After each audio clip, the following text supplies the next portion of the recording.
আমরাই হচ্ছে ওম পরমানন্দ গুরুদেব। আমরা কি বলবো? পরমানন্দ পরম গুরুদেব। আমরা আমাদের গুরুদেব কি বলি? পরমানন্দ গুরুদেব। তার গুরুদেব কি বলবো? পরম গুরুদেব। তারপর তার কাকে বলবো? পরাৎপর গুরুদেব। তার উপরে কি বলবো? পরমেষ্ঠী গুরুদেব। এভাবে গুরুদেব, পরম গুরুদেব, পরাৎপর গুরুদেব, পরমেষ্ঠী গুরুদেব। তো পরম আরাধ্য গুরুদেব ওম বিষ্ণুপাদ পরমহংস পরিব্রাজকাচার্য অষ্টোত্তর শত। আমরা কি বল? ইস্কন সংস্থাপক আচার্য শ্রী শ্রীমৎ ভক্তি বেদান্ত স্বামী প্রভুপাদ। আর যুক্ত নিত্য লীলা প্রবিষ্ট। নিত্য লীলা প্রবিষ্ট। এই জগতের লীলাগুলি ক্ষণিক, কিন্তু এই জগৎ থেকে চলে গেছে, ভগবান লীলায় প্রবেশ করেছেন। সে ভগবান লীলাটা হচ্ছে নিত্য। তাই প্রবেশ করেছেন যিনি নিত্য লীলায় প্রবেশ করেছেন, মানে এই জগতের লীলা ত্যাগ করেছেন। এটা 2 নম্বর কৃতিত্ব। 3 নম্বর কৃতিত্বটা উনি বলছেন, এই বিষয়ে আমার যদি কোনো কৃতিত্ব থেকে থাকে তবে সেটি শুধু এই জন্য যে ভগবদ গীতাকে আমি অবিকৃতভাবে নিবেদন করার চেষ্টা করি। এটা হচ্ছে তৃতীয়। মানে প্রথমে কৃষ্ণ, তারপরে গুরুদেব, তৃতীয়টা আর বলছে যদি আমাকে একটু কৃতিত্ব দিতে চান, এইটুকু যে আমি গুরুদেব যেটা বলেছেন আমি ওইটুকু বলার চেষ্টা করছি। কিছু যোগ করিনি, কিছু বিয়োগ করি। এটা হচ্ছে ভক্তের মন।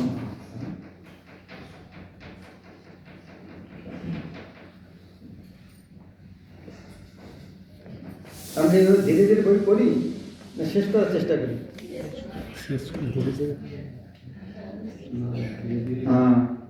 শেষ করে কি না?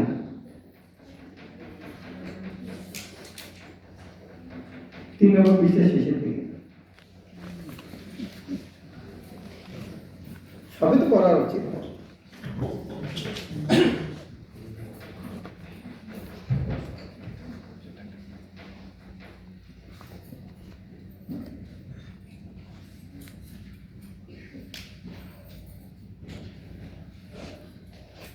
শেষ পেরাটা পুরোটাই করছি। ধ্যান দিয়ে পড়ুন।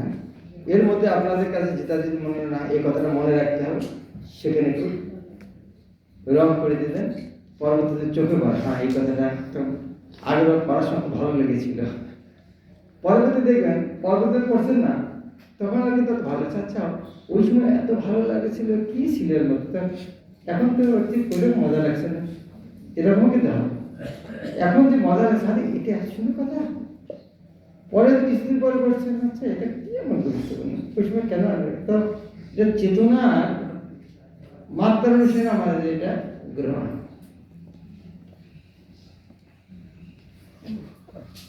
যেমন ধরুন ডায়াবেটিস হয়েছে, কি খাবার নিয়েছে, খালি মিষ্টি, মিষ্টি ছাড়া আর কিছু খাবার নেই। সমস্যাটা কোথায়? মিষ্টি তো না, আমার ডায়াবেটিস, সেদিন মিষ্টি দেখে গা জ্বলছে, মিষ্টি ছাড়া আর খাওয়া নেই। কিন্তু ওর মিষ্টির দোষ নয়, রোগটা হচ্ছে আমার। সাধারণ মানুষ বিশেষ করে এই কলিযুগে শ্রীকৃষ্ণের বইতে পড়ল না, শেষ প্যারা। সাধারণ মানুষ বিশেষ করে এই কলিযুগে শ্রীকৃষ্ণের বহিরঙ্গা প্রকৃতির দ্বারা মোহিত, বিভ্রান্ত হয়ে তারা মনে করে যে জড় সুখ স্বাচ্ছন্দ্যে উন্নতি সাধন করার ফলে প্রতিটি মানুষ সুখের পায়। এটা তো জানি না, কথাটা সিরিয়াসলি দেখুন, জানি কথাটা তো জানি, কিন্তু নিজের ক্ষেত্রে চিন্তা করুন, এই রোগটা আমার না? হ্যাঁ এটা তো জানি, তাতে অত সিরিয়াসলি নিচ্ছে না, কিন্তু আচ্ছা হ্যাঁ এটা আমাকে বলছে, আমি তো এই অবস্থা আমার, আমি বিভ্রান্ত মনে করছি আমি সুখ স্বাচ্ছন্দ্যের মধ্যে সুখ দিতে পারবো, এটা প্রবাদ আমাকে বলেছে। যখন আমি রোগের মধ্যে ভোগ তখন এই ভাবটা কিন্তু আমার কিন্তু অন্য সময় অহংকারের ফলে এটা কিন্তু উপরে চলে যাবে। হ্যাঁ, এরকম কতবার শুনেছি, ওটা হৃদয়ে রেখা। জনসুখ সাথে উন্নতি সাধন করবার সুখী হবে এরকম যারা মনে করে, তারা জানে না যে এই জড়া প্রকৃতি বা ভগবানের বহিরাঙ্গ শক্তি অত্যন্ত প্রভাব। যেহেতু প্রতিটি জীবী জড়া প্রকৃতির কঠিন নিয়মে বন্ধনে আবদ্ধ, ভগবানের বিভিন্ন অংশ হওয়ার ফলে জীব আনন্দময় এবং তার স্বাভাবিক প্রবৃত্তি ভগবানের সেবা। জীবের স্বরূপ কি? সচ্চিত আনন্দ, সচ্চিদানন্দ। তো সচ্চিত আনন্দ হয়। আনন্দ আনন্দ কি করে পাওয়া যায়? সেবার মাধ্যমে। সেবা নিয়ে অত আনন্দ পাওয়া যায় না, যেটা সেবা দিয়ে পাওয়া যায়। যেমন একটা ছোট বাচ্চা মার সেবা নিচ্ছে, বাচ্চা কতটা আনন্দ পায়, মা কত আনন্দ। মা বাচ্চাকে নেওয়ার জন্য ঘুরে আসবে, আমাকে কোলে দাও, আমাকে কোলে দাও। তো কোলে নেওয়ার আনন্দ, সেবা করার আনন্দ আছে। যে বাচ্চা কোলে কোলে ঘুরে বেড়াচ্ছে তার কি আনন্দ হয়? সেবা করার আনন্দ, সেবা নেওয়ার আনন্দ। মায়ার দ্বারা মোহিত হয়ে জীব বিভিন্নভাবে তার ইন্দ্রিয়ের তৃপ্তি সাধন করার মাধ্যমে সুখী হওয়ার ভ্রান্ত চেষ্টা করে, কিন্তু সেভাবে যে কোনোদিনই সুখী হতে পারে না। আত্ম ইন্দ্রিয় মানে নিজের ইন্দ্রিয় তৃপ্তি সাধনের পরিবর্তে শ্রীকৃষ্ণের ইন্দ্রিয় তৃপ্তি সাধন করে হচ্ছে। নিজের ইন্দ্রিয় তৃপ্তি না করে কৃষ্ণের সেবা করতে জীবনে, সেটি হচ্ছে জীবনের চরম সার্থকতা। ভগবান সেটি চান এবং তিনি তো দান করেন। ভগবদ্গীতার এই মূল ভাবটি এখানে লিখে, এই মূল ভাবটি পরে যদি কখনো মনে আছে ভগবদ্গীতার মূল ভাব কি, এটাই আন্ডারলাইন করে। ভগবদ্গীতার মূল ভাব কি যদি আছে, মূল ভাবটা কি, তখন সঙ্গে সঙ্গে এই লাইনটা দেখে দেখে নেই মূল ভাবটা বলা হচ্ছে। কি মূল ভাবটা কি? ভগবদ্গীতার এই মূল ভাবকে উপলব্ধি করতে হবে। কারণ ভগবদ্গীতার কি মূল ভাব, যে আমরা কৃষ্ণ ভক্তি করি, এটাই হচ্ছে আমাদের এই কৃষ্ণ ভগবান আন্দোলন সমস্ত জগৎ ভগবদ্গীতার এই মূল ভাবটি শিক্ষা দিচ্ছে। এবং আমরা যেহেতু ভগবদ্গীতার যথাযথ মূল ভাবকে গত করছি না, তাই যে সমস্ত মানুষ ভগবদ্গীতা অধ্যয়ন করে ঐকান্তিকভাবে উপকৃত হতে চান, ভগবানের প্রত্যক্ষ নির্দেশনায় ভগবদ্গীতাকে যথাযথভাবে উপলব্ধি করার জন্য তাদের অবশ্যই কৃষ্ণ ভগবানের আন্দোলনে সহায়তা করতে হবে।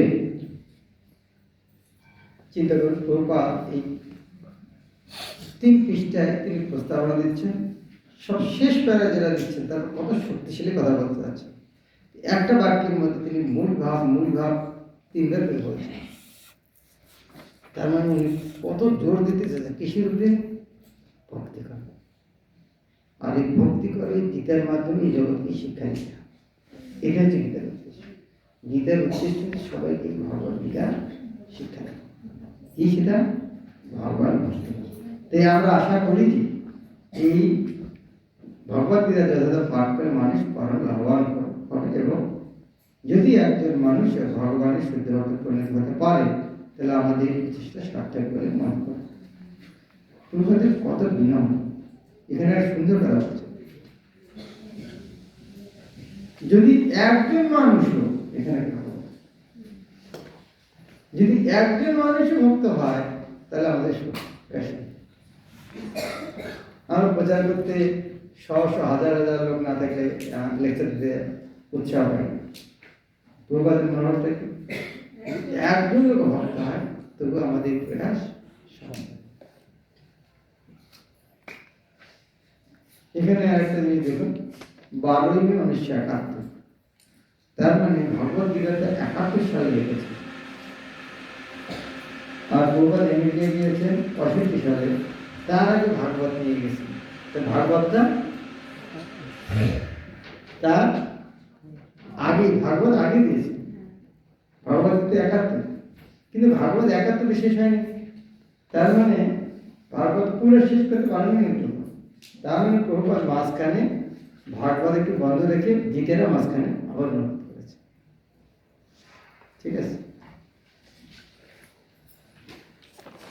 তারপরে আমরা একটা মুখবন্ধ দেখছি। মুখবন্ধে আমরা বিভিন্ন ভক্ত বিভিন্নভাবে মঙ্গলাচরণ করি, বিভিন্ন মঙ্গলাচরণ বিভিন্ন সময় করি। শাস্ত্রে এরকম করার নির্দেশ নেই, এইভাবেই করতে হবে। তো সাধারণত গুরু বৈষ্ণব ভগবানের কাছে প্রার্থনা করা হচ্ছে মঙ্গলাচরণ।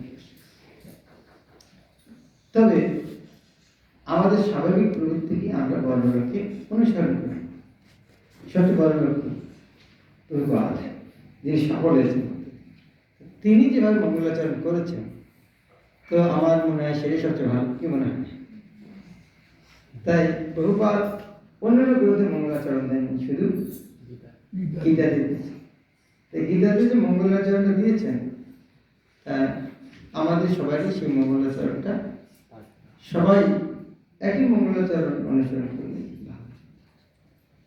প্রথমে কি দিয়েছেন তিনি? ওম অজ্ঞানভাবে কার প্রণাম? এটা তার গুরুদেবের। তারপর প্রণাম মন্ত্রটা কি? শ্রী চৈতন্য মনোবিশ্বাস, এটা হচ্ছে রূপ গোস্বামী, স্বয়ং রূপকার মানুষ রূপ গোস্বামী। তাহলে গুরুদেবের পর প্রণাম করতে হবে আমাদের যে গুরু পরম্পরার শ্রেষ্ঠ, যিনি, অনেক গুরু আছেন আমাদের, পূর্বতন আছে সবাই, তার মধ্যে সর্বশ্রেষ্ঠ আমরা বলি রূপ গোস্বামী। কেননা মহাপুরুষ শিক্ষাকে যে যে আচার্য দিয়েছেন, যে যে শিক্ষা দিয়েছেন, তার মধ্যে রূপ গোস্বামীর শিক্ষাটা সবার শিক্ষায় শ্রেষ্ঠ, কিন্তু আমাদের পরম্পরা দ্বারা ওনার শিক্ষাকে শ্রেষ্ঠ মানা হয়েছে। তাই আমরা তার শিক্ষা পালন করি, সেই জন্য আমাদের নাম হচ্ছে রূপানুগ। যেমন অনেক সাধু আছে, আমরা প্রভুপাদকে যেমন সম্মান করি, অন্য সাধুকে তো করি না, তারাও সাধু, কিন্তু আমরা যে পরম্পরা এসেছি প্রভুপাদের পরে, সেগুলো প্রভুপাদ এসেছেন রূপ গোস্বামীর পর। তাই গুরুদেবের প্রণামের পরে কাকে প্রণাম করছে? আচার্য, সম্প্রদায় আচার্য রূপ গোস্বামী। তারপরে প্রণাম মন্ত্রটা হচ্ছে এখানে গুরু বৈষ্ণব, সপার্ষদ চৈতন্য মহাপ্রভু এবং রাধা কৃষ্ণ তার গোপীশ একসঙ্গে। এই শ্লোকে এই প্রণাম মন্ত্রে সবাইকে একসঙ্গে আছে। সব মন্ত্রকে না উচ্চারণ করতে চায়, এই মন্ত্রতে সব আছে। গুরুদেব, দীক্ষাগুরু, শিক্ষাগুরু, সর্বস্বামী, চৈতন্য মহাপ্রভু, দত্ত, রাধা কৃষ্ণ, ললিতা বিশাখা, সবাই আছে। এখন এটা প্রভুপাদ মঙ্গলাচরণ করেছে, এবং আমাদের তো প্রভুপাদের নামটা এখানে ঢোকাতে হবে। এখানে প্রভুপাদ মঙ্গলাচরণ করেছেন, ওই মঙ্গলাচরণ যদি আমরা করবো তো ঠিক আছে, কিন্তু কমপক্ষে প্রভুপাদের প্রণাম মন্ত্র ঢোকাতে হবে এখানে। সেখানে আমরা ওম অজ্ঞানতে বেরান্দাচ্ছ আমাদের গুরুদেবকে করে, তারপরে প্রভুপাদকে করে, তারপরে আমরা শ্রী চৈতন্য মনোবিষ্ট রূপ গোস্বামীটা করতে পারি। কত ওম অজ্ঞানতে বেরান্দাচ্ছ শ্রী চৈতন্য মনোবিষ্ট, তারপর বন্দে অহম, তারপরে প্রভুপাদ। এর কোথাও কোনো আইন নেই যে করতে হবে, সাধারণত ভক্তরা এইরকম করে করে।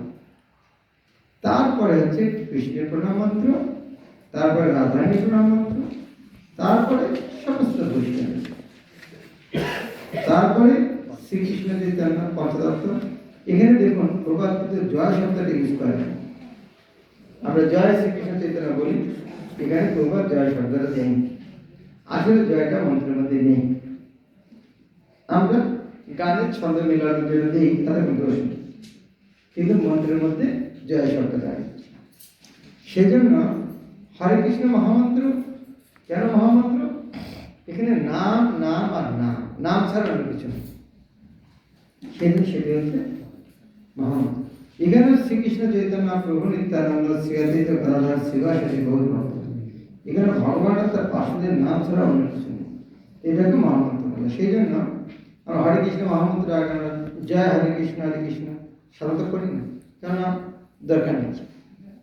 তাই জয় শ্রীকৃষ্ণ চৈতন্য প্রভু নিত্যানন্দ অসুবিধা নেই, কারণ চৈতন্য চৈতন্যতে জয় জয় শ্রীকৃষ্ণ, জয় নিত্যানন্দ অনেকবার জয় জয় 3-4 বার বলা যায়, তো অসুবিধা নেই। এটা নিয়ে অত কি বলে হ্যাঁ হ্যাঁ অত দুশ্চিন্তা করার কিছু নেই। তবে এটা আমরা জানতে হবে যে এই মন্ত্র যে আসলে ওর মধ্যে জয় শব্দটা নেই।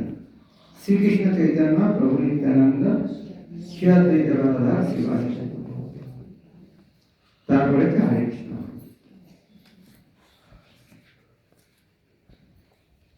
এখন এই অল্প কয়েকটা বিষয় 30-35টি পৃষ্ঠায় প্রভুপাদ এখানে ভূমিকা দিয়েছে, খুব গুরুত্বপূর্ণ। তার মানে এই ভূমিকায় প্রভুপাদ সমস্ত গীতা সাজার চেষ্টা করছে। মূল ভাব এখানে দেখুন, ভগবত গীতার মূল ভাব ব্যাখ্যা, এখানে আবার মূল ভাব আছে। মূল ভাবটা কি? আমরা মূল ভাবটা কি শুনলাম? হ্যাঁ, ভগবান গীতা হচ্ছে ভগবত গীতাতেই ভগবত গীতার মূল। ভগবত গীতার মূল ভাবটা কি? কোথা থেকে জানবো? গীতা থেকে জানবো। ভগবত গীতাতেই ভগবত মূল ভাব।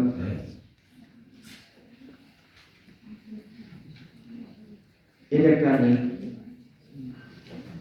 এখন সেটা কি, সেটা উদাহরণ দেওয়ার জন্য একটু ছোট্ট করে লাইনে ওষুধ খাই, এই ছোট্ট লাইনে তাহলে বলে আচ্ছা হ্যাঁ উদাহরণে ওষুধ খাওয়ার উদাহরণ দিয়েছেন, তাহলে পুরোটা মনে করে যাবে। আচ্ছা কি মূল্যটা কিরকম? ঠিক যেমন ডাক্তারে আমাদের ওষুধের বোতল নিয়ে ওষুধ খাই, ওষুধের গায়ে যা বোতলের গায়ে লেখা থাকে ডাক্তার নির্দেশ, সেরকম ভগবত গীতা গীতাতেই লেখা আছে কিভাবে গ্রহণ করতে, কিভাবে গ্রহণ করতে হবে। গীতাতে কৃষ্ণ কিভাবে গ্রহণ করেছেন? প্রথমে শ্রী ভগবান বলা। গীতাতে কৃষ্ণ কিভাবে গ্রহণ করা হয়েছে? ভগবান স্বীকার করা হয়েছে। ভগবদ্গীতার প্রথমে কৃষ্ণকে কিরূপে স্বীকার করা হলো? ভগবান স্বীকার করা হয়েছে। তাই আমরা যদি গীতা বলতে চাই মূল ভাবটা কি? কৃষ্ণকে ভগবান, তো শ্রী ভগবান। তো প্রভুপাদ সঙ্গে আরো উদাহরণ দিয়েছেন, শুধু গীতাতে নয়, আমাদের সমস্ত পূর্বতন আচার্য যেমন শঙ্করাচার্য, রামানুচার্য, মধ্যাচার্য, নিম্বার্কাচার্য, শ্রী চৈতন্য মহাপ্রভু, ভারতের প্রতিটি মহাপুরুষ সবাই কৃষ্ণকে ভগবান স্বীকার করেছে। যে কোনো একটা জিনিস প্রমাণ করতে হলে এরকম একটু একটু নিচ থেকে মানে অনেক অনেক দিক থেকে অ্যাটাক হয়। কৃষ্ণ যে ভগবান, এটা এই কথাটা আমি যে বলছি প্রমাণ দেওয়ার জন্য যেমন গীতাতে বলা আছে, শঙ্করাচার্য বলছে, রামানুজাচার্য বলছে, নিম্বার্ক মধ্যে যে চৈতন্য মহাপ্রভু বলছে। তাই শুধু তাই নয়, এছাড়াও ব্রহ্মসংগীতাতে বলা হয়েছে, ভাগবত পুরাণে বলা হয়েছে, এভাবে আমরা অনেক জায়গায় জানি।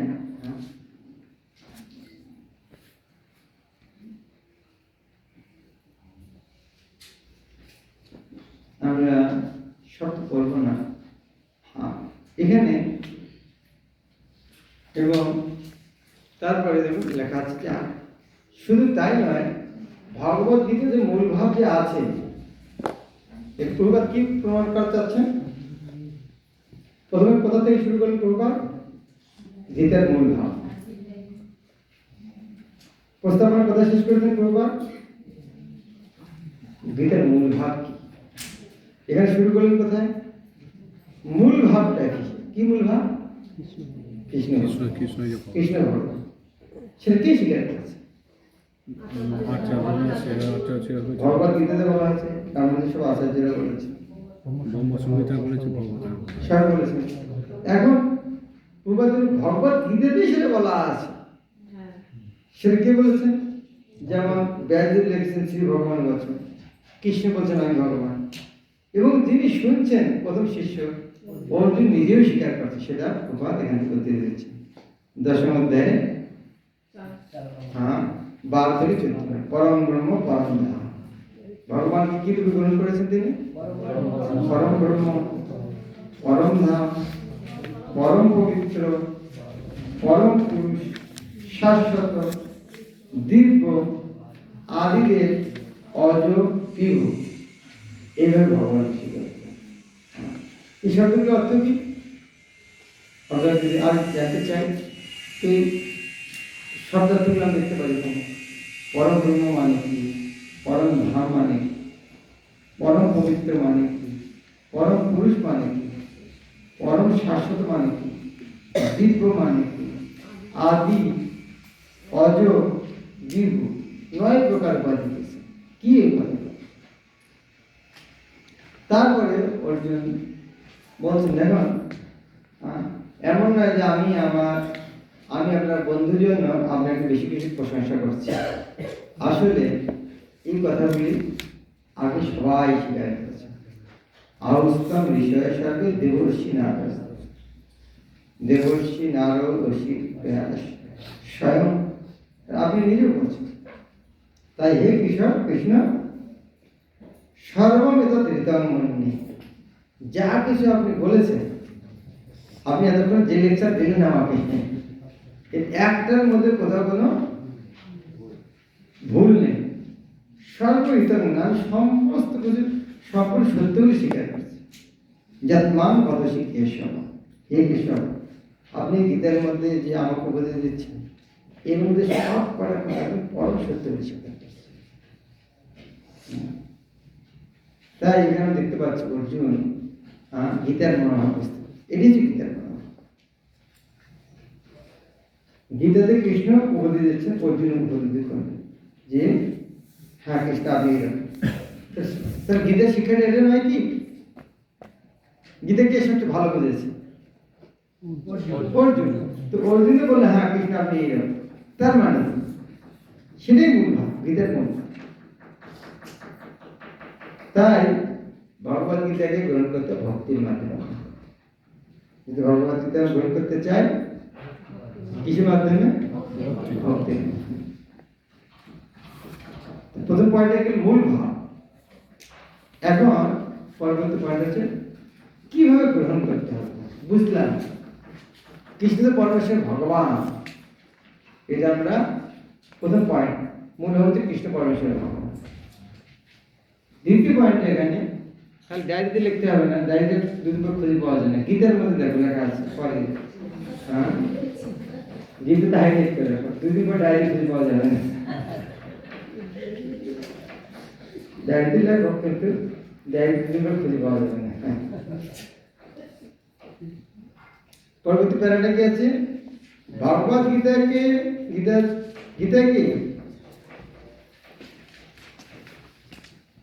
ভগবত গীতাকে তাই ভক্তির মাধ্যমে গ্রহণ করতে হবে। অর্থাৎ এই মূল ভাবটা কৃষ্ণ যে ভগবান, এটা বোঝা যাবে কি করে? ভক্তি ছাড়া।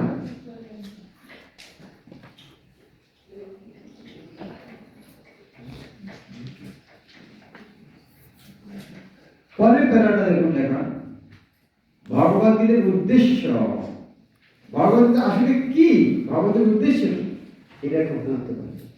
এখানে কারণ পরের প্যারা, ভগবত গীতা আসলে কি, এক কথায় করতে কি আসলে কি, অর্থাৎ উদ্দেশ্য। একটা এখানে ওষুধ আছে, ওষুধটা খাওয়ার উদ্দেশ্যটা কি? রোগটা সারানো। এখন সেই রকম ভগবত গীতা যে আছে এটার উদ্দেশ্যটা,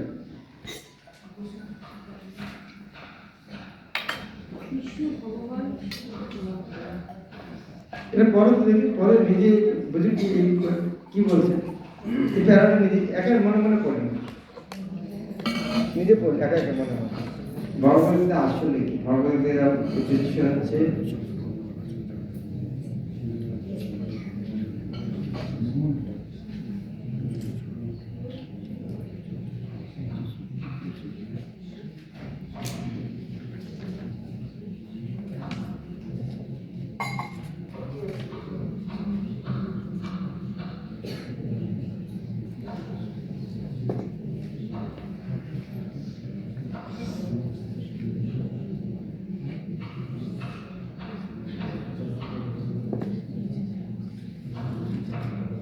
লিখতে হবে।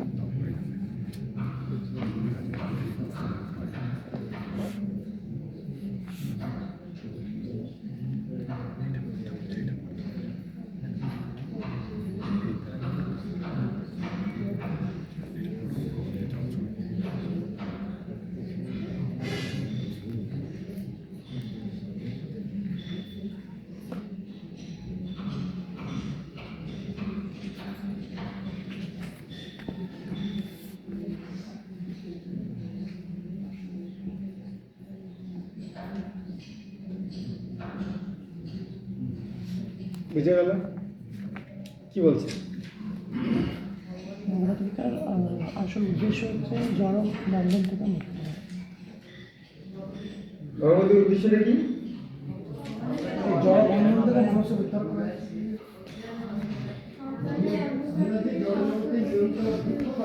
শুনে কি লাভ? তাহলে আমাদের এখন কি করতে হবে? শুনে কি করবো? হ্যাঁ, এখানে বলেছেন যে ভগবতীর উদ্দেশ্য হচ্ছে অজ্ঞানে অন্ধকারে আচ্ছন্ন করতে হবে। এটা জেনে এবার আমার কি করা উচিত?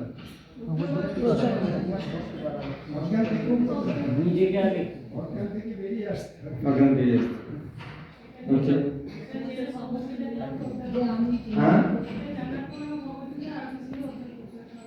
অজ্ঞান করতে হবে নিজের পক্ষে। ভগবানের উদ্দেশ্যে কর্ম করছে।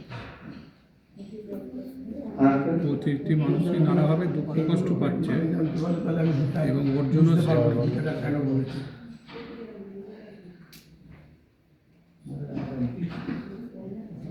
নিত্য অস্তিত্বে ফিরতে হবে। হ্যাঁ, যেটা হচ্ছে নিত্য অস্তিত্ব, সেই নিত্য সেটাতে ফিরতে হবে। আমি যেটা শুনতে যাচ্ছি এখন হ্যাঁ, জড়বন্ধন থেকে মুক্ত। আমি যে অজ্ঞানতার অন্ধকারে আছি এটা আগে বুঝতে হবে। হ্যাঁ হ্যাঁ, এখানে যদি বলা হয় যে গরিব লোক তাকে এই মায়াপুর মন্দিরে আসলে 1 কোটি টাকা করে দেওয়া হবে, তো কি করবে? প্রথম প্রমাণ করার চেষ্টা করবে আমি কিরকম করি। কিছুদিন আগে এই জলঙ্গি নদীর পাড় দিয়ে বলছে যাদের ঘর বাড়ি নেই তাদেরকে সবাইকে 2 কাঠা করে জমি দেওয়া হবে। সবাই লাইন লাগে অফিসে যে আমি গরিব, আমার ঘর নেই, আমাকে 2 কাঠা জমি দেয়। তো যখন ভগবদ্গীতা বলা হচ্ছে, ভগবদ্গীতার উদ্দেশ্য হচ্ছে যে অজ্ঞান অন্ধকারে মানুষকে উদ্ধার করা। তো প্রথমে যে উপলব্ধি করতে, হ্যাঁ আমি তো অজ্ঞান অন্ধকার, তার জন্য ভগবদ্গীতা। যদি মনে করেন আমি তো অজ্ঞান, যেমন আবার বলছি 2 কাঠা করে জমি দেবে, অনেকে যায়নি, আমার জমি আমি বলবো সে কি জমি কি করবো। এখানে জলঙ্গির পারে 2 কাঠা করে সবাইকে যারা আছে গৃহস্থ যাদের ঘর বাইরে 2 কাঠা করে ফিরে দিয়েছে, সবাই বাড়ি বাড়িতে পারছে। ব্রহ্মচারী গিয়েছে কেউ জানে কেন? দরকার নেই। তো এখন এখানে ভগবদ্গীতা বলা আছে অজ্ঞান অন্ধকারে আচ্ছন্ন উদ্ধার করছে। আমরা অজ্ঞান অন্ধকারে নেই, আমার দরকার নেই। তাহলে ভগবদ্গীতা সেই গ্রহণ করতে পারবে যে মনে করবে আমি অজ্ঞান অন্ধকারে ডুবে আছি। বুঝে গেল? তাহলে ভগবদ্গীতা কাদের জন্য? কাদের জন্য? অজ্ঞান অন্ধকারে ডুবে আছে তার জন্য। আমি যদি নিজকে প্রমাণ করতে পারি, উপলব্ধি করতে পারি আমি অজ্ঞান অন্ধকারে ডুবে আছি, তাহলে ভগবদ্গীতা আমার জন্য। কিন্তু মায়ার বন্ধনে আমরা বুঝতে পারছি না আমি দুঃখে আছি। এই অনিত্য অস্তিত্বের ফলে মানুষ প্রতিনিয়ত দুঃখ কষ্ট ভোগ করছে, পরিবারতে করছে, কিন্তু সে এতই মহাচ্ছন্ন যে তার দুঃখ কষ্ট সম্পর্কে সে মোটেই অবগত নয়। হাজার হাজার মানুষের মধ্যে কেবল 2-1 তাদের ক্লেশ জর্জরিত অনিত্য অবস্থায় উন্নীত করতে পেরে অনুসন্ধান করতে শুরু করে আমি কে, আমি কোথা থেকে এলাম, কেন আমি ডিটেল অবস্থায় পতিত হয়েছি, তখনই সে গীতা পড়া শুরু। বুঝা গেল? চিন্তা করুন প্রভুপাদ কত ধারাবাহিক একটা পর একটা বিষয় কি মন গড়া কি যা মুখে এসে বলে যে এরকম চিন্তা করে প্রভুদের জ্ঞানটা কোন স্তরে, এক একটা শব্দের পরে এক একটা বাক্য পাওয়া একটা বাক্য কি সুন্দর করে দিয়েছেন, যদি একটা লাইন বুঝতেই আমাদের হিমশিম খেতে হবে এই শব্দটা এখানে বললেন কেন, চিন্তা করে সেই শব্দগুলা কোথা থেকে আসছে, কি সুন্দর করে একটার পর একটা উনি উপস্থাপনা করছে। আর সেই জন্যই তো তার গ্রন্থগুলো পরে মানুষের জীবনে এত পরিবর্তন হয়। এই প্রশ্ন বলার পরে যার এই মনে প্রশ্ন আসবে সে অমৃতের মতো খাবে, হ্যাঁ এটা তো আমার জন্য। এই যে দিতে কার জন্য, যারা দুঃখ কষ্ট চলছে তাদের জন্য। না না আমাদের দুঃখ কষ্ট নেই, পুরো আঙ্গুল দিয়ে দেখালেন ভাই সবাই দুঃখ কষ্টে জর্জরিত হয়ে আছো, কিন্তু বুঝতে পারছো না যে দুঃখ কষ্টে আছে, সবাই দুঃখ কষ্টে আছে, কিন্তু ক্লেশ আছে, জন্মমৃত্যু জন্মাবধি কষ্ট আছে। আর সবচেয়ে বড় সমস্যা হচ্ছে আমি কি কোথা থেকে আসলাম সেটাই ভুলে গেছি, একদিন মৃত্যু হবে কোথায় যাব জানি না, কিন্তু সমস্যা না, মৃত্যু হবে কোথায় যাবো জানি না, এটা একটা সমস্যা না। তাহলে এই যে জানি না এই জটিল অবস্থা এটাই তো সমস্যা, এই না জানার এই অন্ধকারে আছে সেটা জানার জন্য ভগবান।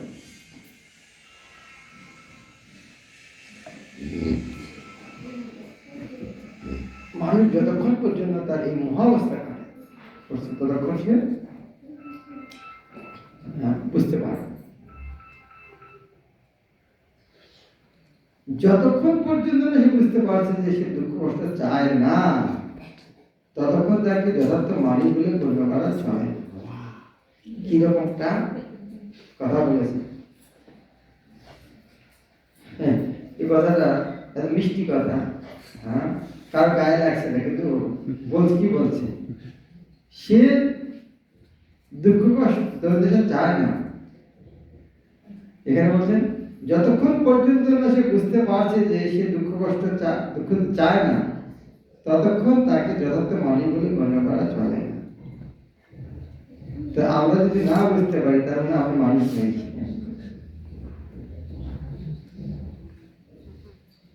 তো মানুষ কখন থেকে শুরু হবে, আমি যদি এই যে না বুঝতে পারি আমি দুঃখ কষ্ট চাই না, তো মানুষই নয়, তো মনুষ্যত্ব শুরু হয় কখন থেকে, তার প্রশ্ন উঠতে পড়ে মানুষের মনুষ্যত্ব সূচনা তখনই যখনই প্রশ্ন ওঠে আমি কে, কোথা থেকে আসি, কেন, এখানে মনুষ্যত্ব শুরু হয়। এখানে একটু চিন্তা করে দেখুন, মানুষের মনুষ্যত্বের সূচনা তখনই হয় যখন তার মনে এই প্রশ্ন উদয় হতে শুরু করে আমি কি, কোথা থেকে আসি, তখন মানুষ কেন।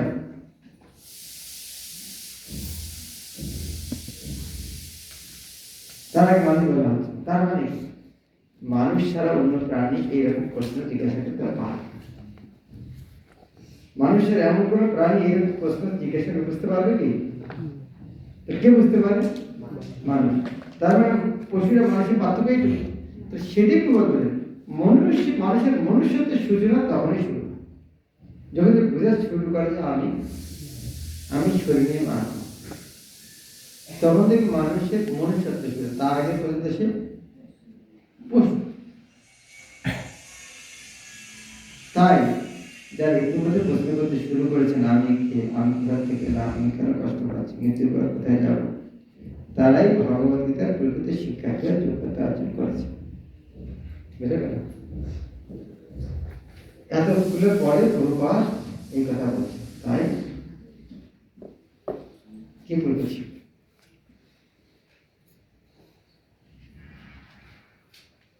চৈতন্য মহাস্বামী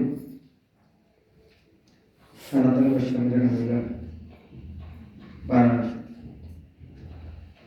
সনাতন গোস্বামী বলছেন মহাপ্রভু বাড়ির লোক তো আমাকে পণ্ডিত বলে মনে করে, গ্রামের লোক মূর্খ লোক আমাকে পণ্ডিত বলে মনে করে, আমি এত বড় গাধা ওদের কথা শুনে মনে করি আমি সঠিক। কে আমি কেন আমায় জারে তাপত্র ইহা নাহি জানি কেমন কে আমি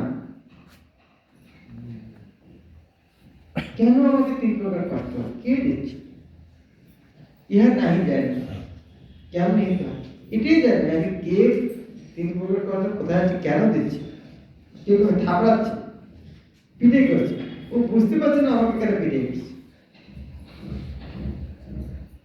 এটা গায়ে মিষ্টি জোগাড় করে ঢুকে মিষ্টি খাওয়া শুরু করছে মালে এসে পিঠে করছে ও বুঝতে পারছে ভাই এত মিষ্টিগুলো রাখা পিঠে করার কারণটা কি হলো খাবার এত ভালো জিনিস খেতে দিচ্ছে না কেন পিঠে করছে কেন বুঝতে পারছে কুকুরকে কি করে ট্রেনিং দেওয়া যায় না যখন ভুল করে তখন পিঠে খায় যখন ভুল ঠিক করে তখন ভালো পরিষ্কার খাওয়া দেয় মাছকে এরকম ট্রেনিং মানে শিল মাছকে যখন ডলফিন খেলা শেখায় ভালো করে ট্রেনিং দিলে করতে পারলে সঙ্গে সঙ্গে খাওয়া দেয় পারলো না খাওয়া দেয় তো বুঝতে পারে না এটা বলে দিচ্ছি কুকুরকে পশুকে শিক্ষা দেওয়া কি করতে হয় বলছে ভুল করলে পিটাই আর ঠিক করলে পরিষ্কার তাহলে আমি এই তিন প্রকার কষ্ট কেন পাচ্ছি কি ভুল করেছি যখন গাইডেকে পিঠে করছে তখন বুঝা উচিত ভাই এই মিষ্টিটা আমার জন্য নয় সেই জন্য পিঠে করতে খাওয়া চলে যাও পিঠে করবে আর যখন চলে গেল তার পিঠে করবে এটা কুকুরও বোঝে পিঠে করছে না এটা করা যাবে কাকে থেকে করা যাবে এটা বলে করছে ঠিক কাকে থেকে এটা করবে কুকুরও বোঝে মানুষ যদি আছে তিন প্রকার তাপ কেন দিচ্ছে বোঝার চেষ্টা করছেন কুকুরের মতো বুদ্ধি নেই তাই সনাতন গোস্বামী বলছেন কেন আমায় যারে তাপত্র ইহা নাহি জানি কেমন তিন প্রকার কষ্ট আমাকে কেন দিচ্ছে জানি না কি করে মঙ্গল হবে আমার আপনার হিতাহিত হিতাহিত মানে হিত এবং অহিত মঙ্গল আমার আপনার হিতাহিত কিছুই না জানো গ্রাম্য ব্যবহারের পণ্ডিত আই সত্য না গ্রামের লোক পণ্ডিত বলে আমি ওটা শুনে খুশি আছি সনাতন গোস্বামীর মতন তো যতদিন এইরকম প্রশ্ন আছে ততক্ষণ আমাদের পূর্বের কি শব্দ বলেছে ততদিন আমরা মানুষ নই যতদিন প্রশ্ন আসেন ততদিন আমরা মানুষ মানুষের শুরু ঘর থেকে জানার চেষ্টা করবো হ্যাঁ অর্থাৎ বোম্বাই এই প্রশ্নটা মনে করে আমাদেরকে শুনে করবে ওকে এই বলতে আলোচনা কার কেন কি কি মনে আছে দেখি ভালো লাগছে গীতা বলে আগে অনেকবার পড়েছি না এর ধ্যানে পড়েছি করে শেষ করার জন্য পড়েছি ওকে দুদিন বলুন দেখি কি পান ভালো লাগছে নোট খাতা গেছে আন্ডারলাইন করেছে সবাই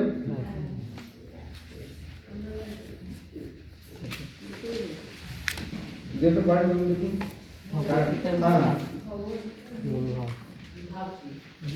মূল ভাবটা কি ভাবটা কৃষ্ণ ভগবান সেটা প্রতিষ্ঠা করায় রঘুনন্দন ঠাকুর আমাদের ইসলামে প্রায় আমরা যখন প্রভুপাদ এবং গুরুদেবের নাম উচ্চারণ করি কিভাবে উচ্চারণ করি কিভাবে গুরুদেবের নামটা কত শ্রদ্ধা সহকারে কত নিষ্ঠা সহকারে কিভাবে উচ্চারণ করা উচিত সেটা প্রভুপাদ শিক্ষা দিয়েছেন আরেকটা বিষয় আমি বলেছি যে মঙ্গল আচরণকে কেন্দ্র করে মানে এই প্রভু আচরণ করতে করতে বাক্যের সময় প্রভুপাদ তার পুরো দিয়েছে মঙ্গল আচরণ যে শ্লোকগুলো বিশেষ করে দিয়েছে সেটা মেনে নেওয়াটাই আমাদের মানে সেটা মনে হয় আমি বলি এই বছর আমার মনে এটাই ভালো হয় এটা খুব ইম্পর্টেন্ট প্রভুপাদ গুরুদেবের আমাদের এটা করা এটা প্রশ্ন আছে এটা আমরা বলি না এটা কি সংসার তোমাকে যতটা আমি শুনেছি ঠিক এইভাবেই বলে আমার গুরুদেব পরামর্শ করে রাজদাসের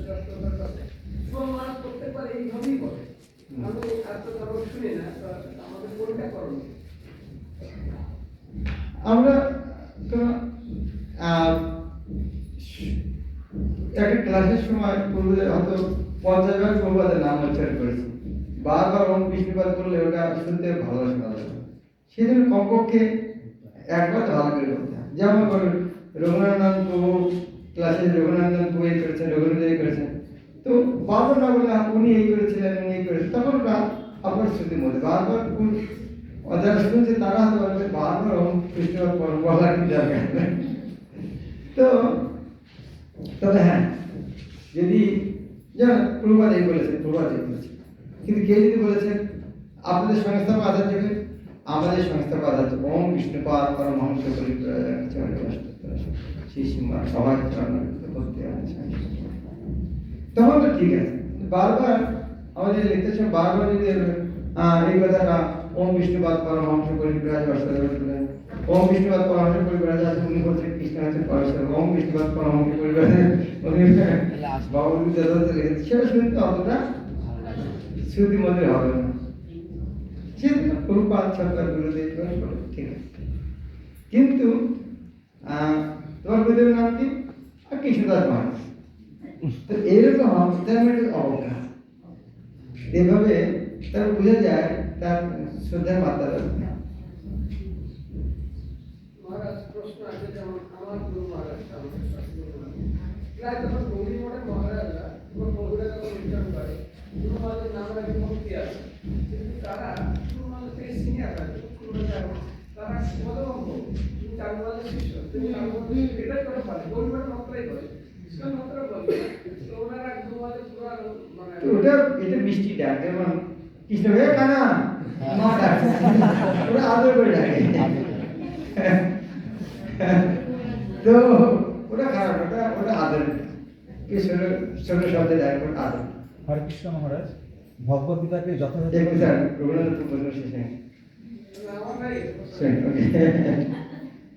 হরে কৃষ্ণ মহারাজ, ভগবদ গীতাকে যথাযথভাবে উপলব্ধি করার জন্য তাদের অবশ্যই কৃষ্ণ ভাবনান্বিত আন্দোলনের সহায়তা গ্রহণ করতে হবে।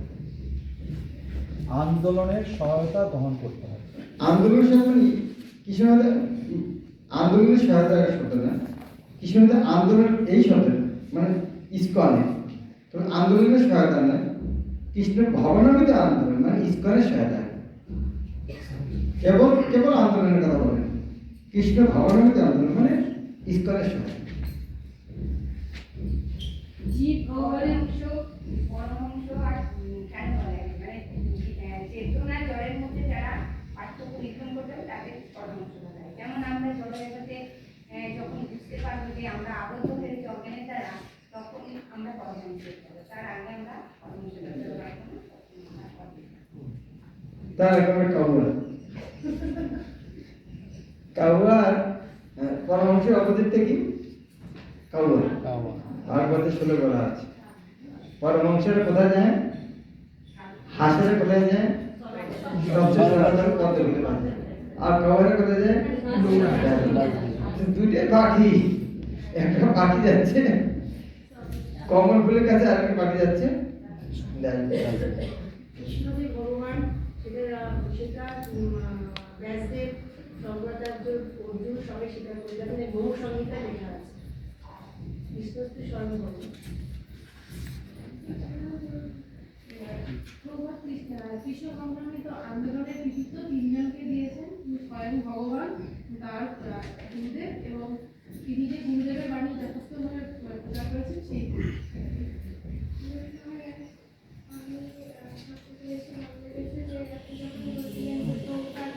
গুরুদেবের কথা শুনে বলতে বিয়োগ করে সেটাকে আমাদের দিয়েছেন, তার জন্য আমরা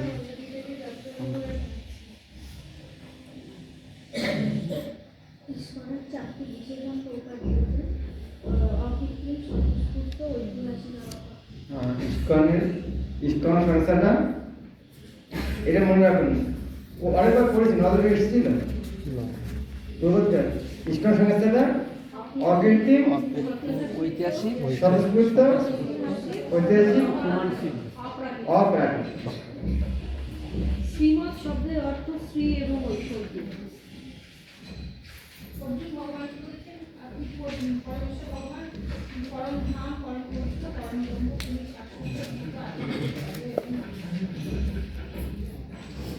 ভগবদ্গীতাকে গ্রহণ করতে হবে যেভাবে ভগবান যেভাবে গ্রহণ করার নির্দেশ দিয়েছেন, যেমন আমরা ওষুধ নিজে নিজে খাই না, ডাক্তার যেভাবে প্রেসক্রাইব করে সেইভাবে তবে এই যে প্রভুপাদ যেভাবে একটার পর একটা পয়েন্ট বলেছেন না, সেটা মনে রাখার চেষ্টা করুন। কোনটা পর প্রভুপাদ কি বলেছেন, তারপর কি বলেছেন, তারপর কি বলেছেন। এই যে নোটগুলো করছেন না, এই লাল মার্ক দিয়েছেন, ওই লাল মার্ককে আলাদা করে লিখবেন। আচ্ছা কোন পয়েন্টের পর কোন পয়েন্ট, এরপর এটা কেন বললেন, এটার পর এটা কেন বললেন, কেন ইনি কোথা থেকে শুরু করেছিলেন, কোথায় শেষ করলেন, মাঝখানে কোনটা বললেন। তো এই যুগে বলে এলোমেলো ভাবে প্রভুপাদ বলেন, পুরো সাজিয়ে বলছেন। এটা আমাদের একটা ধ্যান দেওয়ার বিষয়। গোস্বামী হচ্ছেন গোস্বামীদের মধ্যে শ্রেষ্ঠ। চৈতন্য মহাপ্রভুর অভীষ্ট পূরণ করার জন্য ওনাকে জগতের শ্রেষ্ঠ গুরু হিসেবে বলা হয়েছে, সেটা আমি গীতাতে লেখবন্ধে পেয়েছি। শ্রীমদ্ ভগবদ্গীতা যথাযথ পাঠ করে মানুষ পরম ভগবান হবে এবং একজন পরম লাভবান হবেন। এবং যদি একজন মানুষও ভগবানের শুদ্ধ ভক্তে পরিণত হতে পারে, তাহলে আমাদের এই প্রচেষ্টা সার্থক বলে মনে হয়। ওকে, এখানে বিমানা প্রশ্ন তো হাত দিয়েছে না, খেয়াল করেন। বলুন বিমানা প্রশ্ন। হ্যাঁ,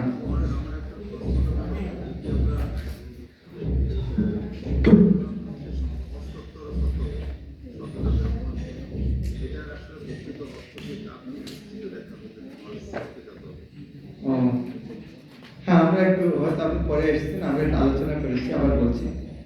অষ্ট উত্তর শত, অষ্ট মানে 8, উত্তর মানে পরে, পূর্ব মানে আগে, উত্তর মানে পরে, পশ্চিম মানে পরে। তো অষ্ট উত্তর মানে 8 পরে, কিসের পরে? শত, 100 পরে 8। তার অষ্টোত্তর শব্দের অর্থ হচ্ছে 108।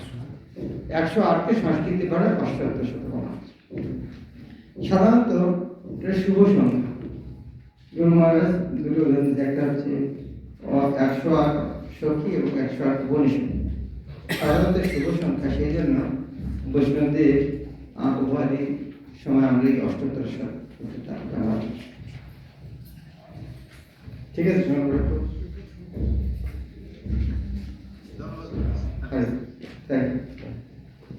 নিমাই প্রাণ প্রভু হাতে পেয়েছে।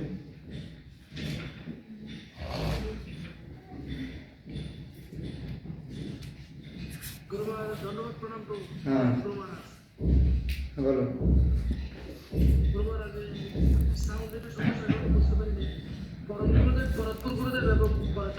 পরমেষ্ঠি, পরমেষ্ঠি,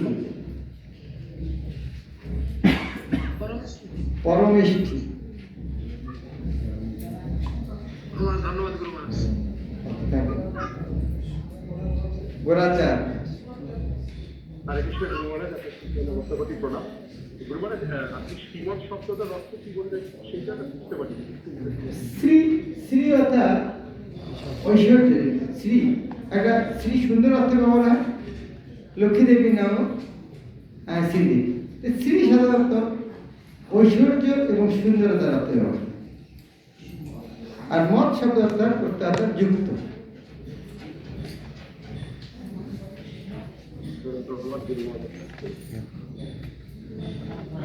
তখন তনে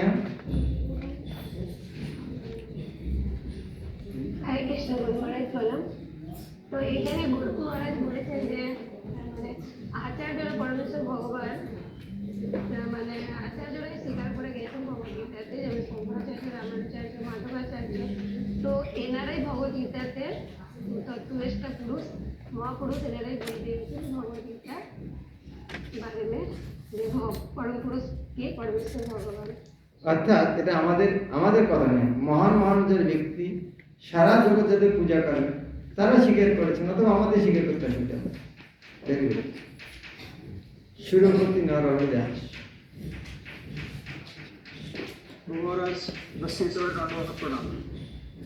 মহারাজ বাংলাদেশ থেকে বলছি।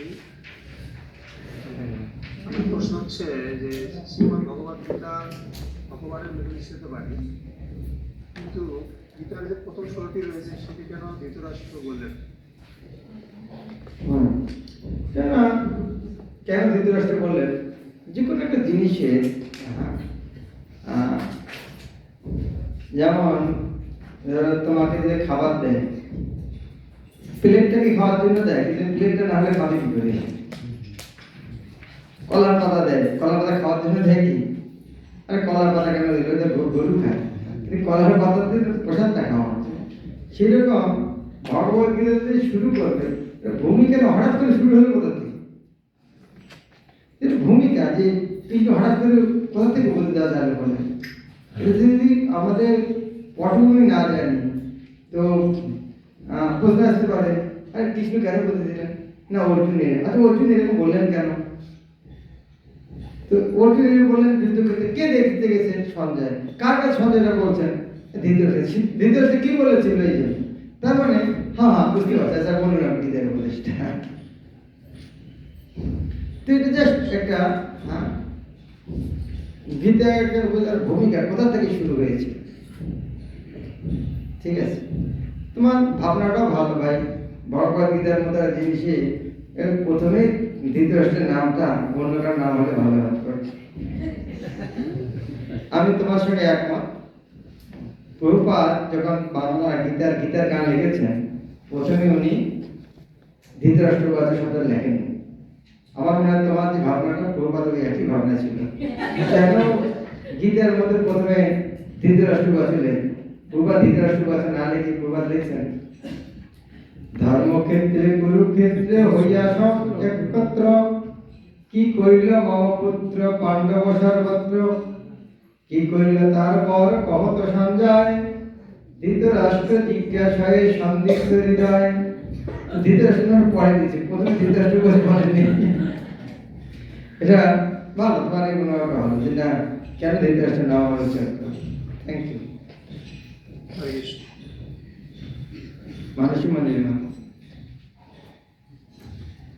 হরে কৃষ্ণ মহারাজ প্রণাম।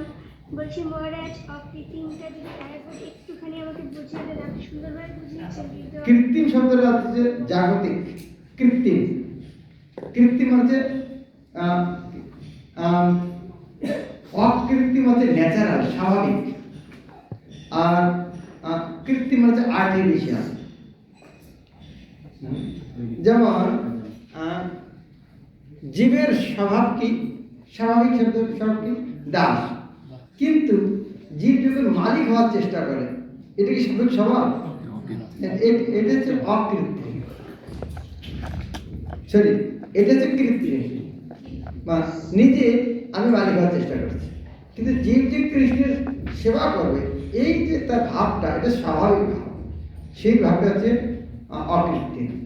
তো জীবের স্বরূপ হয় মৃত্যুকে, ওই স্বরূপ হচ্ছে স্বাভাবিক। হরে কৃষ্ণ মহারাজ। আর একটা কৃপা করে আমাদের হাওড়ায় যদি একটা সেমিনার দেন মহারাজ, খুব ভালো। মারপিটটা বন্ধ করতে হবে। গুরু মহারাজের ঘরে যে জায়গাটা কম, ওই জন্য আমরা কেউ মানে পে করতে পারিনি, যেতে পারিনি। যদি কৃপা করে আমাদের হাওড়ায় একটা সেমিনার দেন, তাহলে আমরা সকলে একটু বাধিত হবো আর কি। আমরা সকলের সামনে থেকে বরং যাওয়া আসা খরচটা বেশি করে টাকাটা আমাকে পাঠিয়ে দিয়েছে। আমরা যখন আনন্দ উপভোগ করেছি, আমরা সেই আনন্দ উপভোগটা করতে চাই। কৃপা করে যদি একটু দেন, সামনে থেকে আমরা যে কীর্তন শুনবো, একটু পাঠ শুনবো, এবং মানে আমরা সকলে আনন্দ করবো। এটা যদি আমি এই মতো অনুমোদন করে সবাই ওই কথাটা বলবেন।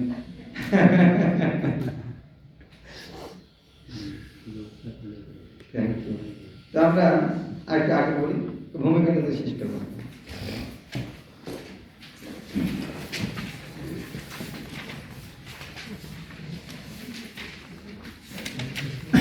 কেন আসলে কোনো কিছু ছেড়ে যাওয়ার মতো নয়, করতে পারে। এরপরে আমরা কোন পদ্ধতি এসেছি? হ্যাঁ, গীতা কার জন্য? আমার জন্য। কেন? আমি অজ্ঞান অন্ধকারে ডুবে আছি।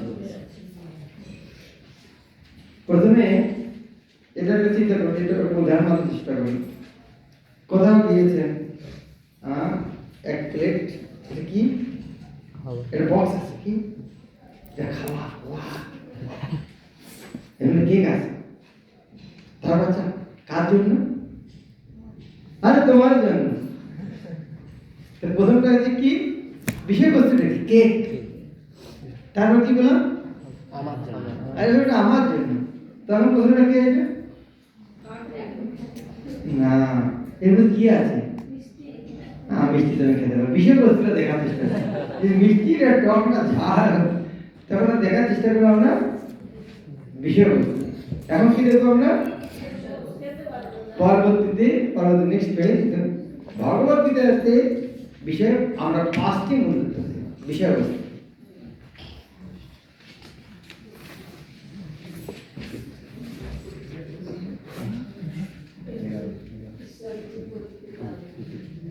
এই 5টি বিষয়বস্তু রূপাত, যদিও গীতার কোনো এক জায়গায় বলা নেই, কিন্তু প্রভুপাদ এটা জোর দিয়েছেন অনেক জায়গায় যে গীতার বিষয়বস্তু হচ্ছে 5টি। মানে কেউ যদি ভগবত গীতার কোনো ভালো করে উপলব্ধি করে তাহলে দেখতে পারে মূল বিষয় 5টি। একটি বিষয় হচ্ছে ভগবান, একটা হচ্ছে জীব, একটা হচ্ছে প্রকৃতি, একটা কাল আর কর্ম। তো এখন এগুলো জেনে কি লাভ? ভগবানকে আমরা কিছু করতে পারি? ভগবান তো ভগবান। জীবের স্বভাব কি? জীবাত্মা নিত্য, সেখানে কিছু করার আছে? তারপরে প্রকৃতি, আমরা প্রকৃতি পরিবর্তন করতে পারবো না। হ্যাঁ, আমরা করতে পারবো যে গ্রীষ্মকালে আর বর্ষাকালে করতে পারবো? প্রকৃতি পরিবর্তন করতে পারবো? হ্যাঁ, শীতের দিনে আম হবে, আমরা পরিবর্তন করতে পারবো না। প্রকৃতি ব্যবহার করবো। সূর্য পশ্চিম দিক থেকে উঠবে কালকে থেকে, তো জেনে কি লাভ হবে? কাল আমাদের হাত আছে কোনো, তুমি আলোচনা করে লাভ নাকি? হ্যাঁ, কিন্তু একটা জিনিস আছে কি কর্মটা আমরা পরিবর্তন করতে পারি। কিন্তু কর্ম পরিবর্তনের মাধ্যমে আমরা সবকিছু পরিবর্তন, যেমন 1000-এর সঙ্গে 0 যদি গুণ দিই তো 1000-কে 0 বানিয়ে দিতে পারবো। একের পিছনে 0 দিলে দাম বেড়ে যাবে। সেজন্য আমরা প্রকৃতি, কাল, কর্ম, ভগবান, জীব এগুলিকে আমরা যথাযথ উপলব্ধি করতে পারি যদি আমাদের কর্মটা করতে হবে। তাই এখানে প্রভাব সুন্দর করে এই 5টা বিষয় বর্ণনা করছে। ভগবান কি? ভগবান ঈশ্বর কি? যিনি সব কিছু নিয়ন্ত্রণ করেন, কাকে নিয়ন্ত্রণ করছেন? সব।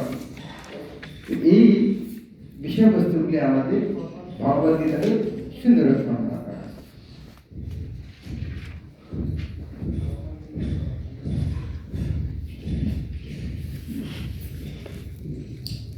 এখন এটা বোঝানোর জন্য বহুবার সুন্দর উদাহরণ। হ্যাঁ, ভগবান বলে তো আছে। এখানে আপনি উদাহরণটা একটু আনবেন। একটা ছোট বাচ্চা বলতে পারে একটা মেশিন অটোমেটিক চলছে, কিন্তু একটি শিশু যেমন একটি মোটর গাড়ি চলতে দেখে মনে করতে পারে যে কোনো ঘোড়া বা পশুর দ্বারা পরিচালিত হয় না, মোটর গাড়িটি নিজে চলছে। কিন্তু পরিণত বুদ্ধিসম্পন্ন যে কোনো মানুষই মোটর গাড়ি কারিগরি ব্যবস্থায় ব্যবহারটি জানে। বাংলা গান আছে, গরু নাই ঘোড়া নাই কি জানি কি দিয়া বড় বড় গাড়িগুলি চলে গলগাড়ি। ঘোড়া নাই, গরু নাই, বড় বড় গাড়িগুলি চলছে। কে মনে করবে না? ছোট বাচ্চা। তো যদি মনে করে এই গাড়িগুলি অটোমেটিক চলছে, সে ছোট শিশু। সেরকম ভগবান এই সারা জগতে ভগবান বলে একজন আছেন, এটা যদি না বুঝতে পারা যায়, তাহলে সে একটা শিশু। একটা উদাহরণ প্রকাশ দিয়েছে, খুঁজে পেয়েছেন আপনারা? ঠিক আছে,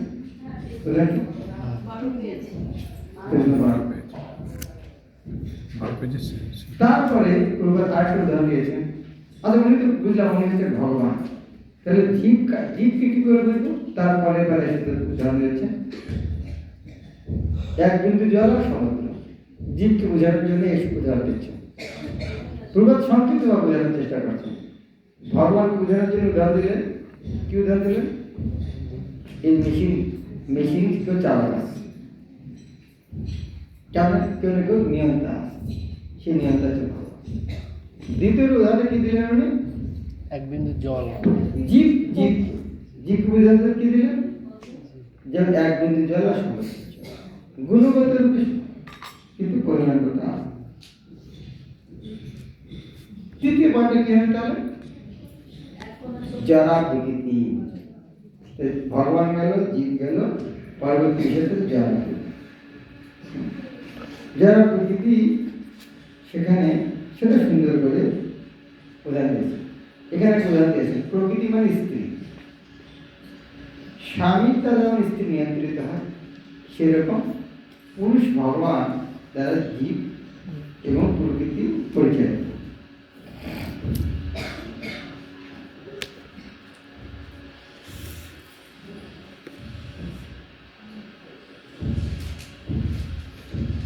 আমরা এই জিনিসগুলি ত্রয়োদশ অধ্যায় সুন্দর ব্যাখ্যা করা হচ্ছে।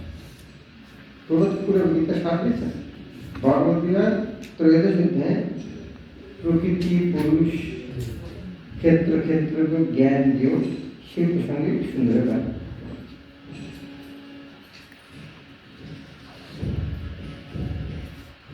একটু দূরে চলে যান, আমরা এটা আগে যাব।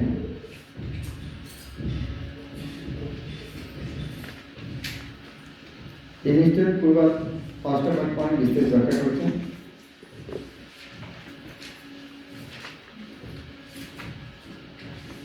এটা এখানে 30 পৃষ্ঠা কথা বলতে। সুতরাং ভগবদ্গীতা আমরা দেখতে পাবো যে পরম নিয়ন্ত্রণাধীন জীব সকল নিখিল জগৎ মহাকাল কর্ম, এই সবই পূর্ণ সত্তা পেয়েছে। পেয়েছেন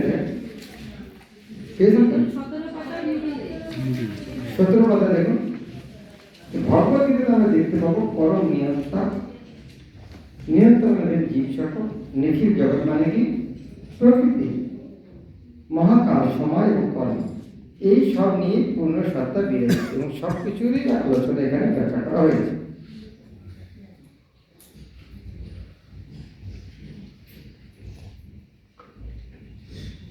তারপরে এই যে এরপরে প্রভাব আরেকটা জিনিস, পরের প্যারাটি একটা লাইন আন্ডারলাইন, নির্বিশেষ ব্রহ্ম হচ্ছে এটা আলোচনা। এখানে প্রভাব কি বলতে যাচ্ছেন? এই যে ভগবান বলে একজন আছেন, তিনি কিন্তু নিরাকার নয়। কিন্তু একটার পরে একটা পয়েন্ট, কোনটার পরে কি মনে প্রশ্ন আসতে পারে? হ্যাঁ, আমি ভগবান মানি, উনি তো নিরাকার। কিন্তু প্রভাত সঙ্গে সঙ্গে তারপর না, নির্বিশেষ ব্রহ্ম বলে কিছু আছে, কিন্তু সেটা ভগবান নির্বিশেষ অস্বীকার করা হচ্ছে না। সেটা ভগবান অঙ্গ। অল্পবুদ্ধি সম্পন্ন ব্যক্তিরাই পরমতত্ত্বকে নিরাকার বলে মনে করে। এই বিষয়ে প্রভাব বেশ সুন্দর করে নিরাকার বাক্য খণ্ডন করার জন্য সুন্দর করতে হবে। তারপরে 2 পৃষ্ঠা পর্যন্ত বেদের সমস্ত জ্ঞানই অজ্ঞান, ডাটালাইন করে জ্ঞানের কথাটা আসলে অনুমান করুন তো, কেন এই প্রশ্ন আবার আসবে না? প্রভাব কেন এই প্রশ্ন? বেদকে সৃষ্টি করেছে ভগবান নিশ্চয়, এই কথাটা এই জন্য আসছে, এই যে ভগবান নিরাকার যে থাকা, এর প্রমাণ বেদ। এটা আমাদের মুখের কথা। এই যে বেদে বেদে লেখা ভগবান সাকার রূপ, ভগবান সাকার, ভগবান নিরাকার না। ভগবান বেদে যা লেখা আছে সম্পূর্ণ সে উদাহরণের জন্য প্রভুপাদ উদাহরণ দিয়েছেন। যেমন শাস্ত্রে লেখা আছে পশুর মা পবিত্র, কিন্তু গায়ের মা পবিত্র। কোনটা মানব? কোনটা ঠিক? শাস্ত্রে দুটোই লেখা আছে, পশুর মা অপবিত্র স্নান স্পর্শ করে স্নান করতে হবে, আবার গায়ের মল অপবিত্র জায়গায় ওটা বলতে। কোনটা ঠিক? দুটোই ঠিক, যেহেতু বেদে লেখা। তো বেদের জ্ঞানকে এইভাবে গ্রহণ করতে হবে। আমি যদি বুঝতে নাও পারি, তারপর সেই জন্য প্রভাব লেখা পরে বৈদিক জ্ঞান নিয়ে গবেষণা চলে না। এইভাবে এখানে সেখানে বলা যাচ্ছে মাঝখানে গুরু শিষ্য পরম্পরা গ্রহণ করতে হবে।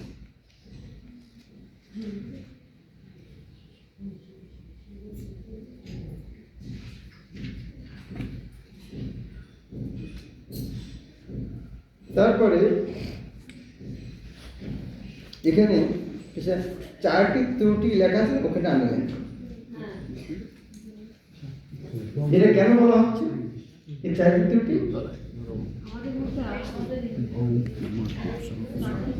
কেন চারটি ত্রুটি এই জন্য বলা হচ্ছে যে বেদে যে লেখা আছে কেন নির্ভুল, কেন বেদ লিখেছেন ভগবান, ভগবানের মধ্যেই চারটি ত্রুটি না, আমার মধ্যে তো নেই।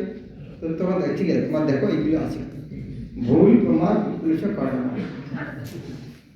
এই জিনিসগুলি যার মধ্যে আছে, যার মধ্যে আছে তার কি হবে? ত্রুটি আছে। ত্রুটিপূর্ণ জ্ঞান যা বলে সে ত্রুটিপূর্ণ। আমি যদি কালা চশমা বলি, আমাদের কি দেখবো? কালো দেখবো। সেরকম মানুষের মধ্যে চারটি ত্রুটি আছে, তাই তারা যদি কোনো পুস্তক লেখে সে পুস্তকই ত্রুটিপূর্ণ হবে। কিন্তু ভগবানের মধ্যে যেহেতু চারটি ত্রুটি নেই, সেই জন্য ভগবান বলা হচ্ছে অপৌরুষেয়। পৌরুষ তাহলে কি? তাহলে ভগবান পুরুষ নয়, তো মেয়ে নাকি ভগবান? না, এখানে পুরুষ মানে মানুষ, পুরুষ শব্দের অর্থ হচ্ছে মানুষ। তো অপৌরুষেয় মানে উনি সাধারণ মানুষ নয়, সেজন্য তার মধ্যে চারটি ত্রুটি না থাকার জন্য তিনি এটা বোঝার চেষ্টা কি করছে, জীব আর ভগবান পাঁচটা বস্তু বলা হলো। পাঁচটা বস্তু বলার পরে কি ব্যাখ্যা করল মনে আছে? পাঁচটা বস্তু ব্যাখ্যা করার পরে কি বলা হলো? বলা হচ্ছে ভগবান নিরাকার, বুঝে গেল? তারপর সমস্যাটা কি হতে পারে? ওটা তো হয়ে গেল, বেদ হলো নিরাকার প্রমাণ করতে বেদ হলো। তারপরে কি পাঠ আসলো? ওটা শাস্ত্র হয়ে গেল। তারপর কি হলো?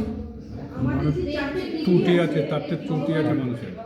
এখন পয়েন্ট আসতে পারে, আচ্ছা ঠিক আছে ভগবান নিরাকার শাখা, আমি তো আকার আছি, আমি ভগবান হতে পারি, এটা আসতে পারে, সমস্যা আসতে পারে, এটা আসতে পারে কি?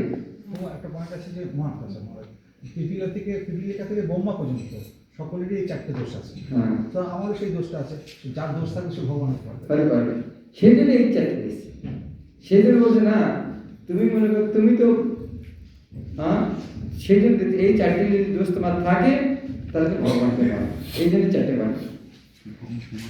বৈদিক জ্ঞান এই ধরনের ত্রুটিপূর্ণ জীবদের দ্বারা প্রদত্ত হয়। তারপরে বৈদিক জ্ঞান কি জন্য হয়েছে?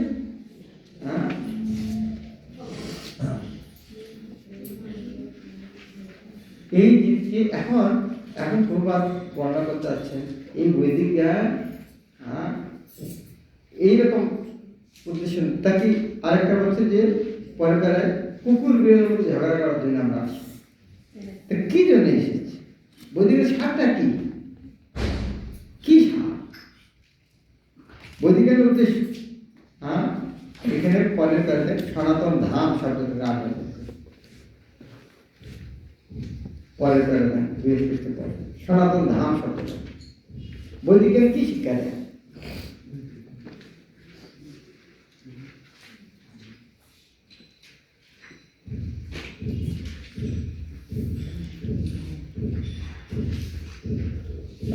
অনলাইনে দেখছি অনেকে শুনছেন এখন।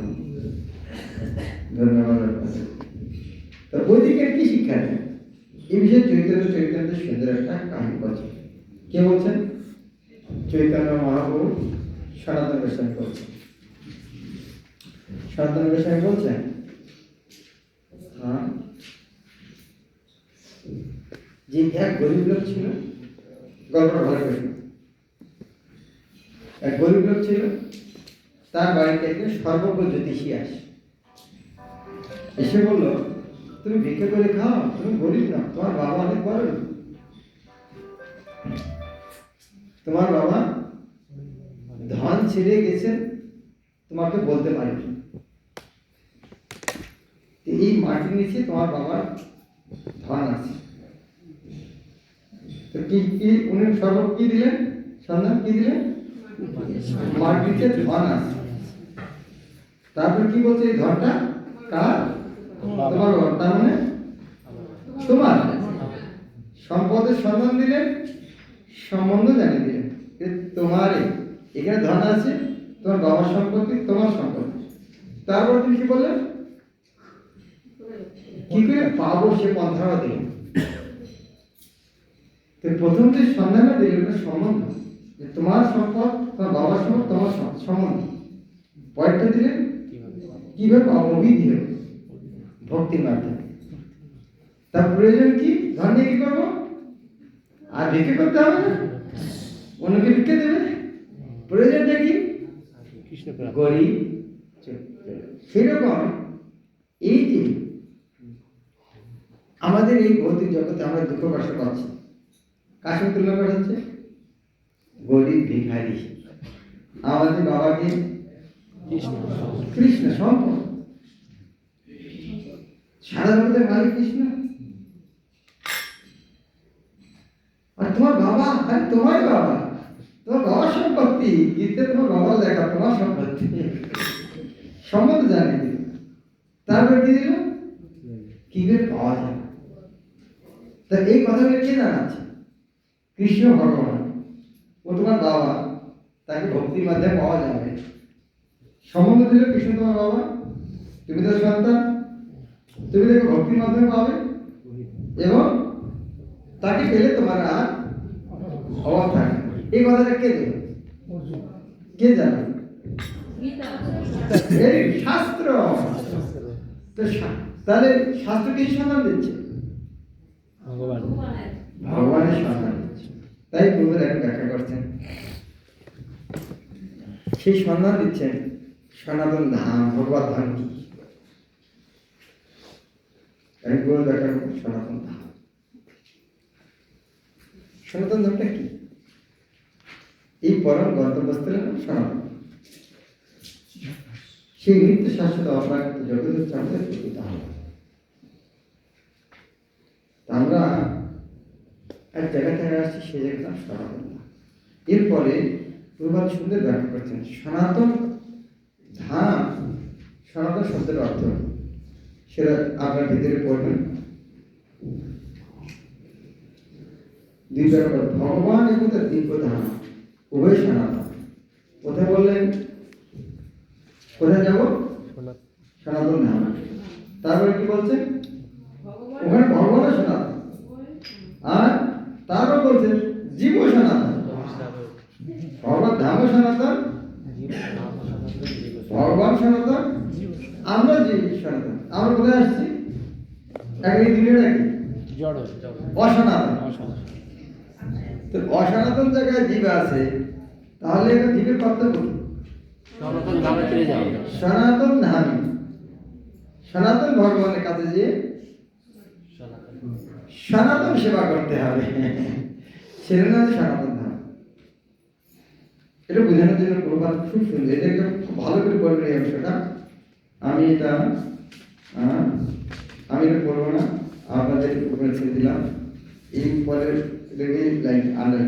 তাই সনাতন ধর্ম বলতে কোনো সাম্প্রদায়িক ধর্ম পদ্ধতিকে বোঝায় না। এবং অংশটা পড়ব, আপনারা ভালো করে পড়বেন। সনাতন ধর্ম মানে কি, সনাতন শব্দের অর্থ কি? শ্রীপাদ রামানুজাচার্য এখানে বলেছেন সনাতন শব্দের অর্থ হচ্ছে যার শুরু নেই শেষ নেই, সে সনাতন।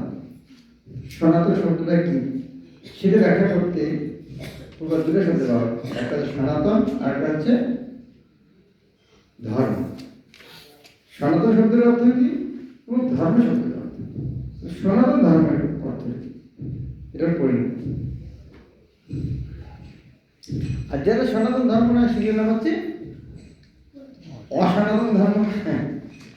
তাহলে সনাতন ধর্মে ইতিহাস আছে না, না? কার ইতিহাস আছে? অসনাতন অন্য ধর্মে ইতিহাস আছে, কৃষি ইতিহাস আছে, সৃষ্টির ইতিহাস আছে। সৃষ্টির ইতিহাস। যদি অসনাতন ধর্মের সৃষ্টির ইতিহাস থাকে তার মানে তার শেষ আছে। বিনাশেরও ইতিহাস আছে। সনাতন ধর্মের যেহেতু ইতিহাস নেই তাই বিনাশ নাই। বিনাশ নেই। সে বিষয়ে এই সনাতন ধর্ম কি জীবের স্বরূপ হয় কৃষ্ণের ভিতরে, এটি হচ্ছে সনাতন ধর্ম। এটা পড়বে না, আমি অনেক পৃষ্ঠে বাদ দিয়ে যাচ্ছি।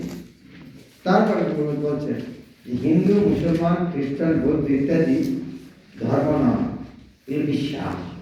এই কথাগুলো সাবধানের সঙ্গে বলবে না, হঠাৎ করে এই কথাগুলো বলবে না। আমরা হিন্দু নই, কি লেকচার দিচ্ছিস কেন? তো এই কথাগুলো একটু ভালো করে না বলতে পারলে না উচ্চারণ করবেন না, বোঝার চেষ্টা করবেন। তোমরা বলছেন তবু মানুষ দেশকাল পাত্র অনুসারে হিন্দু, মুসলমান, খ্রিস্টান, বৌদ্ধ ইত্যাদি বিভিন্ন ভিন্ন ভিন্ন বিশ্বাসের সঙ্গে নিজে যুক্ত করা হয়। ভিন্ন ভিন্ন ধর্মাবলম্বী হয়ে পড়ে। এই ধরনের ধর্ম বিশ্বাস কখনোই সনাতন ধর্ম নয়। এখানে বলছেন কোন হিন্দু তার বিশ্বাস পরিবর্তন করে মুসলমান হতে পারে, অথবা কোনো মুসলমান তার ধর্ম পরিবর্তন করে হিন্দু হতে পারে, কিন্তু কোনো খ্রিস্টান তার বিশ্বাস বদলাতে পারে। কিন্তু এই ধর্ম বিশ্বাসে পরিবর্তন হলেও অপরকে সেবা করার ভিত্তি সেটি হচ্ছে সনাতন ধর্ম। সেটা বোঝানোর জন্য একটা উদাহরণ দিচ্ছি। উদরকে খাবার দিলে যেমন শরীর সুস্থ হয়, গাছের গোড়ায় জল দিলে এই উদাহরণটা প্রকাশ দিয়েছে।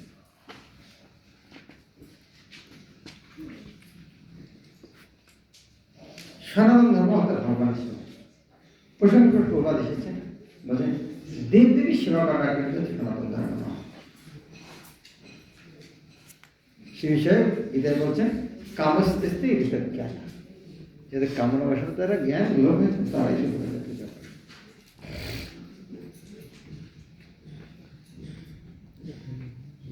হরে কৃষ্ণ। গুরু মহারাজ, এক জায়গায় দেখলাম যে আমাদের এই জড় ইন্দ্রিয়ের দ্বারা যা কিছু করা হয় পরীক্ষা নিরীক্ষা সবই ব্যর্থ। তাহলে বেদের যে জ্ঞান আমরা সংগ্রহ করি সেটাও তো আমরা জড় ইন্দ্রিয়ের দ্বারাই তো সংগ্রহ করি। বা বৈদিক জগতে যেতে গেলে ওই জড় অঙ্গ, জড় ইন্দ্রিয় দিয়েই আমাকে যেতে হয়। তাহলে এই দুটোর মধ্যে আমি পার্থক্যটা ভালো বুঝতে পারি। খুব সুন্দর প্রশ্ন। যে আমাদের যে ভগবানকে জানবো, যে কান দিয়ে শুনবো, মন দিয়ে বুঝবো, সেটা তো জড়। তো ওটা দিয়ে বুঝিবার ঠিক বুঝবো কি করে?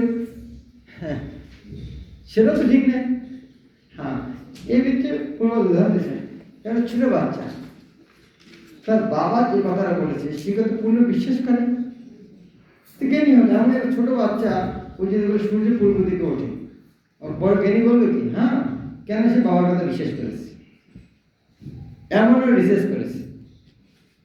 তো সেরকম আমি কান দিয়ে শুনে উপলব্ধি করে বুঝলাম, শাস্ত্রে যেটা বলেছে, সাধু যেটা বলেছে সেটা কিন্তু বিশ্বাস করলাম, এমন একটা আমি গবেষণা করেছি। ওটা আমরা কৃষ্ণ যে ভগবান আমরা রিসার্চ করে বলছি না, এটা আচার্যরা বলছেন, শাস্ত্রে আছে, আমরা শুধু বিশ্বাস করছি। এটা যদি আমি কান দিয়ে শুনছি কিন্তু কান দিয়ে রিসার্চ নয়, যেহেতু কেউ বলেছে সেটা বিশ্বাস করেছি। তো বিশ্বাস করাটা কিন্তু হৃদয়ের ব্যাপার, ওটা মনের ব্যাপার না। হৃদয় দিয়ে কথাটা শুনে আমি হৃদয় দিয়ে মানব, হ্যাঁ এটা ঠিক যে কান দিয়ে ঢুকেছে, কিন্তু কান দিয়ে আমি প্রমাণ করিনি। কান দিয়ে ঢোকার পর আমি হৃদয় থেকে ওটা আমি বিশ্বাস করি। যেমন চশমা দিয়ে আমি কালো দেখি, কিন্তু আমি জ্ঞানের মাধ্যমে চশমা দিয়ে দেখতে, আমি যদি কালো চশমা দিয়ে কাউকে যদি লাল দেখি, আসলে ওটা সাদা। আগে থেকে যদি আমার এই জ্ঞান থাকে, তো আমি কিন্তু চোখ দিয়ে দেখছি, আমি জ্ঞান দিয়ে দেখছি। আমি সাপ দেখছি চোখ দিয়ে, কিন্তু আমার জ্ঞান আছে না, সরি, আমি রশি দেখছি, কিন্তু আমি জ্ঞান দিয়ে দেখছি না, ওটা রশি, ওটা সাপটা আমি চোখ দিয়ে দেখছি না জ্ঞান দিয়ে দেখছি। সূর্য যখন দেখছি, তখন কি দিয়ে দেখছি? চোখ দিয়ে দেখছি না, জ্ঞান দিয়ে দেখছি। এক গ্লাস জল, চোখ দিয়ে জল দেখছি, কিন্তু জ্ঞান দিয়ে দেখতে পাচ্ছি না, ওটা আমার বিষ আছে। সেরকম ওটা হৃদয় দিয়ে গ্রহণ করা হচ্ছে যে হ্যাঁ, শাস্ত্রে বলেছে, গুরু বলেছে, তাই আমি মানি, এই বিশ্বাস না।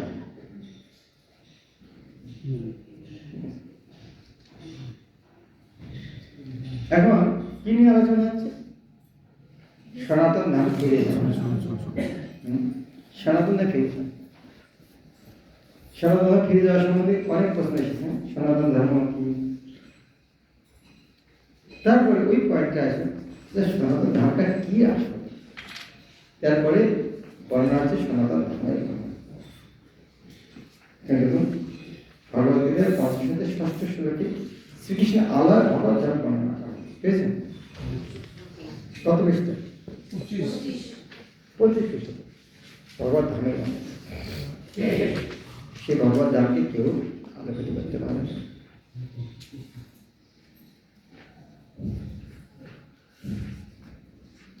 তারপরে প্রভুপাদ বলছেন যাবার পন্থা। এরপরে ব্যাখ্যাটা কি আছে, কিভাবে আমি কি করে যাব। তাহলে প্রথমে আমরা ওই একটা কি দেখছিলাম, একটা বক্স এসেছে, কি ছিল বক্সটা? ছিল মূল ভাব। তারপরে কি পেলাম? কার জন্য, কার উদ্দেশ্যে? আমার উদ্দেশ্যে। তারপরে কি পেয়েছিলাম? কি কি মেনু আছে এর মধ্যে, কি কি বিষয়বস্তু। তারপরে বিষয়বস্তু ঠিক আছে, তারপর কি করবো? এখন খাবো, বাস। এখন ভগবত ধাম শুনলাম, ভগবত ধাম যাবো কিভাবে? এখন ভগবত ধাম কি করে যাবো? শুনলাম ভগবত ধাম এই সনাতন ধাম, এই সনাতন ধাম, এই এখন যাবো কি করে? পুরো দেখা করছে উদ্যমূল্য মধ্যে সাক্ষর হবে। হ্যাঁ, ভগবত ধাম বর্ণনা করে কিভাবে যাবো। নির্মাণ মহাজিত সংকট গীতা থেকে।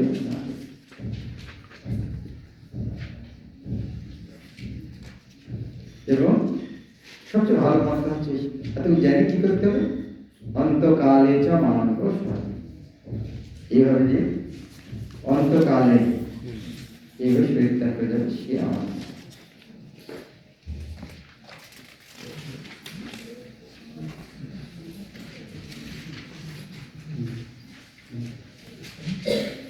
এখন অন্তকালে যদি না দিতে স্মরণ করতে পারেন, হ্যাঁ, জন্মের ভবিষ্যৎ যেমন সব শিখে যাবে।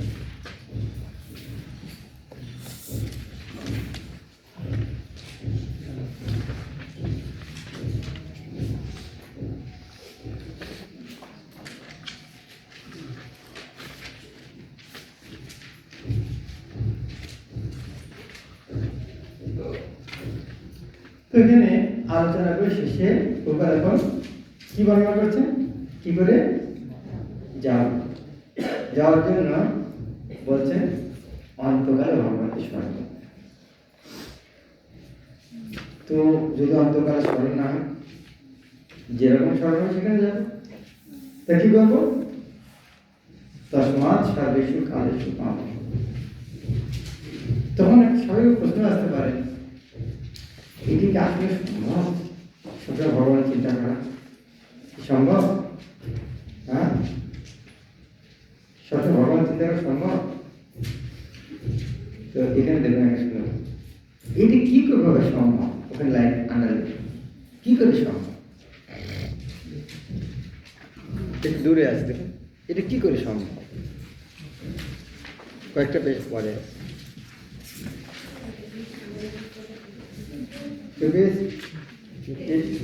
কত নম্বর? 33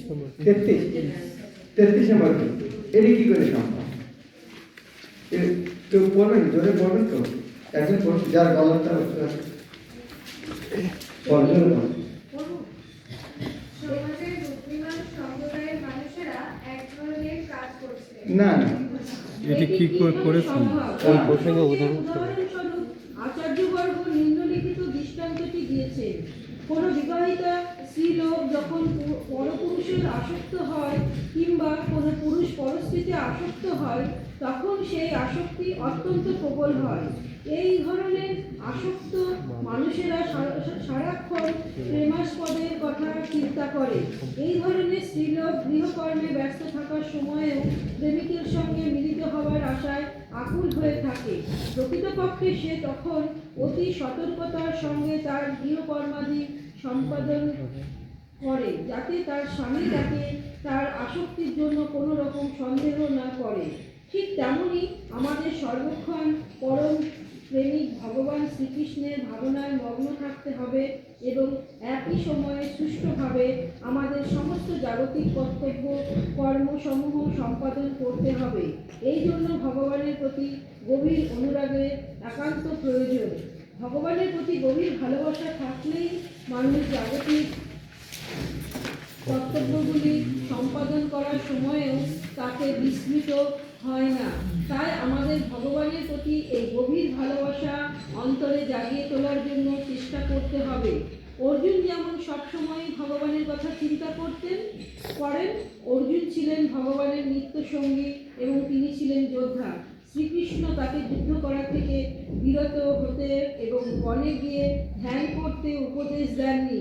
যোগ সম্বন্ধে যখন ভগবান শ্রীকৃষ্ণ বিশদ ব্যাখ্যা করে অর্জুনকে শোনান তখন তা অনুশীলন করা তার পক্ষে সম্ভব নয় বলে অর্জুন তাকে জানান।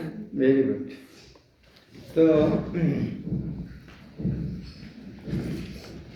আমরা বুঝতে পারলাম যে কি করে মনকে সংযম করতে হয়।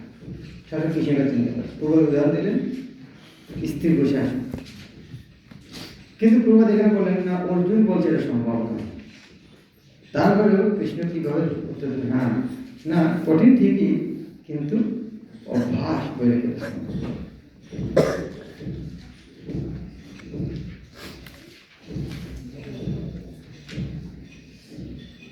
তারপরে শেষের দিকে এটা করলে কি লাভ হবে, হ্যাঁ কেকটা খেলে কি হবে, শক্তি অর্জন হবে, তারপর কাজকর্ম করতে পারবো, ভগবান ধ্যান দিয়ে আমরা নিত্য আনন্দময় হব। হ্যাঁ শেষের দিকে এইভাবে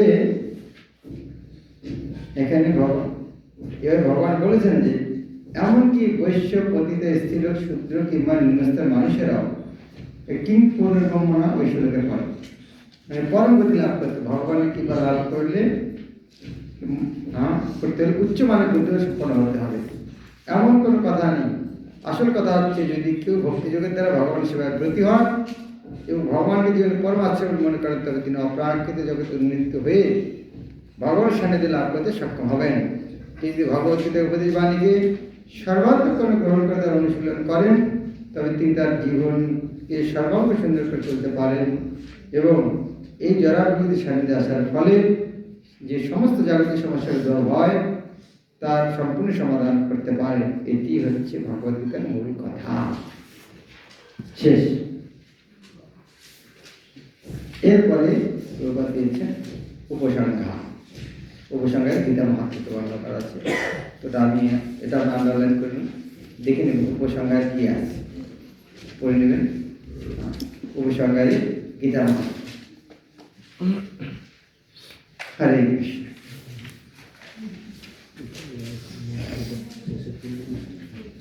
ধন্যবাদ।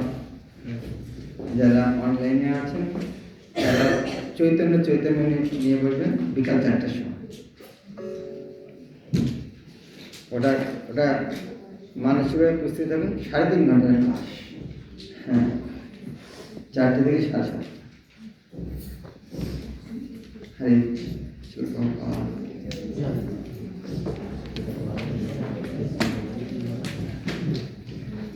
ঠিক আছে, তাহলে আপনারা গ্রন্থগুলো নিয়ে যান। হ্যাঁ চৈতন্যের সাথে নিয়ে বিকালবেলা প্রথম ঘন্টাটা নিয়ে, ঠিক আছে। চৈতন্য চৈতন্য বইগুলো সবাই নিয়ে যান। গীতাটা সকাল সন্ধ্যে সময় লিখতে হবে, খাতা কলম নিয়ে যাবেন, আর চৈতন্য চৈতন্য প্রথম খণ্ড পাবেন। ওকে, থ্যাংক ইউ।